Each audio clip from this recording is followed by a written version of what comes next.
What's up, everybody? It's Danny from the Constitution State here today. I hope everybody's having a good day.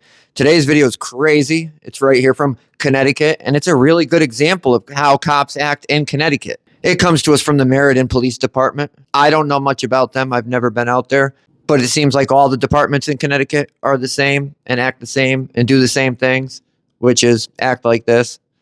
This winner right here is Alan Ganter. What's sad is he was going to lie to the police. He did lie to the police. And then he found out there was video footage, evidence proving he's lying. Imagine if this guy wasn't in his work van and he was in his personal vehicle and there was no cameras. I mean, nothing's going to happen anyways, but nothing really would have happened. Nobody would have knew and nobody would have believed it. The police department would have threw it out. They would have threw the complaint out because that's what they do. Even now, the guy's not going to get in trouble. Look at the hundreds of officers that just got away with writing thousands and thousands and thousands of fake tickets. It went from over 100 and something officers to down to 11. How'd that happen? It's weird because when we don't know the law and we break the law, we get arrested. And when they do it, they say, oh, well, it was bad training and this and that. And we can't blame them.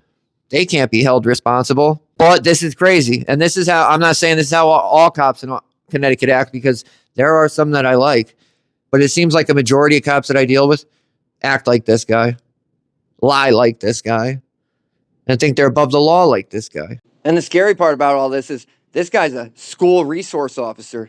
Just like Willimantic, Connecticut, it seems like they really just put anyone in these roles. You guys really think this is the first time this guy's ever just become unhinged? I doubt it. If he's so willingly to just do this at a red light, you don't think he's done this in school? Let's be real.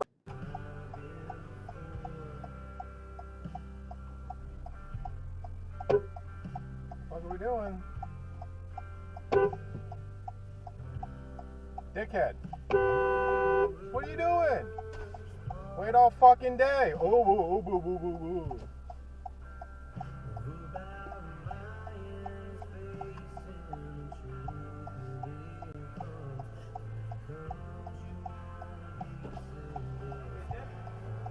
Right on red, you asshole. Really? Where does it say that? It says stop here on red. You're the one sitting on your phone doing other things. I wasn't on my phone. Really? No, I wasn't. Yeah, I saw you looking down doing everything else. No, I was moving something in my bag. Okay, well... And I'll see you with the ticket and I'll call your supervisor. Sure, sounds good. Let me get your badge number. Okay, asshole. You want to get arrested? You're going to get arrested for assault on a civilian. A Meriden police officer is charged with assault after a violent road rage incident caught on camera. Fox 61, the only station to obtain both the citizen dash cam and police body cam video. Fox 61's Matt Karen went to the Meriden Police Department in search of answers. He joins us now live with what he discovered. Matt. Well, despite this incident occurring back in December, it only came to light now thanks to a Freedom of Information Act request and a tip.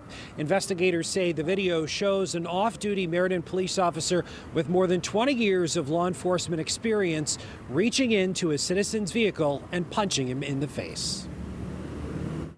He's not going to try to make this into some type of major thing. December 8th, 2023, 37-year-old Thomas Brocuglio was driving his company vehicle with the dash camera on as he approached a red light at the intersection of France Street and Cromwell Ave in Rocky Hill.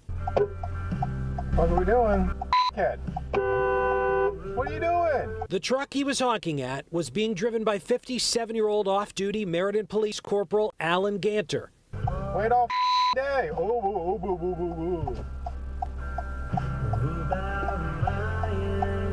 That's when Ganter got out of his truck, flashed his badge, and approached Brocuglio. Right on red. Really? Where does it say that? It says stop here on red. Corporal Ganter began taking pictures of Brocuglio's license plates. Brocuglio accused Ganter of being on his phone as the confrontation escalated. I saw you looking down doing everything else. No, I was moving something in my bag. Ganter then threatens to give Brocuglio a ticket and call his supervisor. Sure, sounds good. Let me get your badge number. You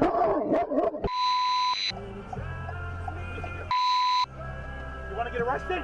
You're going to get arrested for assaulting a civilian. Ganter drove away as Bercuglio placed a call to Rocky Hill Police. Rocky Hill 911, yeah, just a emergency. Yeah, I was just assaulted by a police officer who punched me in the face through my window. Rocky Hill Police responded and generated this incident report, saying the punch left Bercuglio dazed and possibly concussed. Rocky Hill Police made contact with Ganter at his residence. The interaction on body camera. Is he pressing charges against me, like for breach? Yeah. Like because I yelled at him and stuff? For assault, because you hit him. He's saying that I hit him. And he has video that you hit him. Then Ganter asks officers if he can charge Bercuglio. And there's nothing where I can press for breach of peace for him yelling at me, whatever it is. Ultimately, Ganter, who is a school resource officer for the Thomas Edison Middle School, was charged with breach of peace and assault. I'm Matt Karen with Fox 61 News. Okay. We'd like to talk to somebody about Officer Alan Ganter punching a civilian in the face. We were told someone from Internal Affairs would speak to us, then told no one was available. No one's available to come up. Meriden Police did send Fox 61 a statement saying an internal affairs investigation determined Ganter did violate the Meriden Police Department's rules of conduct and as a result was suspended for 5 days without pay and will be required to attend de-escalation training for 3 consecutive years. And after issuing that statement, the Meriden Police did also say they would not be addressing this issue any further, nor would they be making anyone available for an on-camera interview. We're live in Meriden. Matt Karen, Fox 61, Connecticut's news station. So imagine this, you're either on the clock working or you're going home at the end of the day and you're stuck at a right on red light because the guy in front of you is on the phone. I'd be pissed too. I would honk too. And instead of just saying, oh, I messed up and keep going, of course, the cop, he's got an ego, and he's going to jump out and yell at the guy. I wasn't on my phone. I was in my dash. Well, you should have been paying attention to the road either way. And then actually hit the guy. And watch, as we see every time here in Connecticut, nothing will happen. The police union will come up and they'll blame the guy for honking the horn.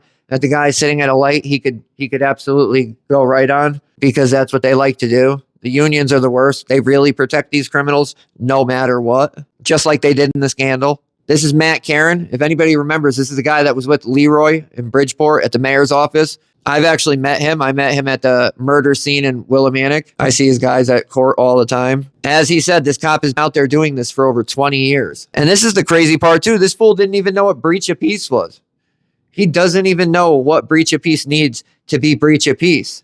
After he lied, and he got caught, suddenly he wants to press charges for the guy beeping his horn and telling him to go and yelling, because yelling is breach of peace. What a tool.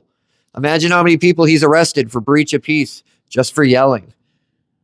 I bet a lot. Is this the best you got to offer, Meriden? I hope not. Well, what do you guys think about all this? Leave it in the comments. Let's talk about it, and I'll see you on the next one.